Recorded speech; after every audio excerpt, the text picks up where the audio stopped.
ये दाल की मशीन है, ये दलिया की मशीन है, ये किसी चीज़ को साफ करने का ये बनाए हुए हैं अपने यहाँ पे। आप देख सकते हैं ड्रम और पंखे। थोड़ा सा डाला, पीछे पंखा लगा है। हाँ पंखा लगा है, तो ये काफ़ी सहज कर देता है।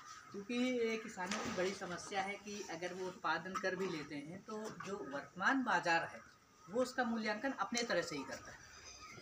तो उधर हम जाते हैं तो ठगे हुए महसूस करते हैं। आप चाहे 100 बीघे के काश्तकार हों, 500 के हों या 5 बीघे के, मानसिकता में तरहता ही समझ में आती है। यदि हम अपना उत्पाद माने हमने जो उगाया है वो सीधे मार्केट में दे देते हैं तो आज तक कोई किसान समृद्ध नहीं मिला है जो सीधे बाजार में दे देता। और आप छोटे से छोटे लोगों को भी देखेंगे जो कुछ ना कुछ बाई प्रोडक्ट बनाते हैं, माने आंवला पैदा किया तो मुरब्बा बनाया, गेहूं पैदा किया तो दलिया बनाया, आटा बनाया, कुछ ना कुछ अगर अपना प्रोसेस करके फिर देते हैं उपभोक्ताओं को तो आप देखेंगे वो ज़्यादा संतुष्टदायक हैं और ज़्यादा तृप्ति के नज़दीक हैं, समृद्धि के नज़दीक। तो ये जो भाग है अभी छूट गया है किसानों से, उसको जोड़ने की आवश्यकता है कि एक भाग है उत्पादन कर लेना और दूसरा भाग है उस उत्पादन को मानवोपयोगी बना देना।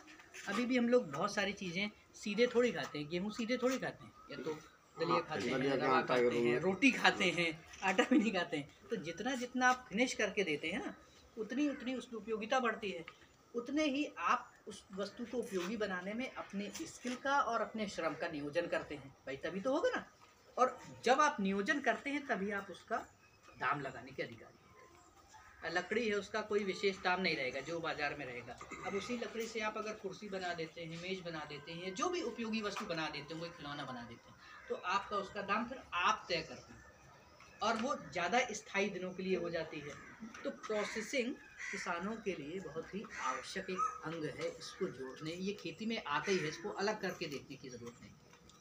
तो ये हमने अपना एरिया है, तो यहाँ पे धुलना है, कुछ करना है, ये सारा चीज़ें हम लोग करते हैं। तो दालें हैं, मुरब्बा है, अचार है, आटा है, बुकनू है, ये सब हम लोग यहाँ पे बनाते हैं।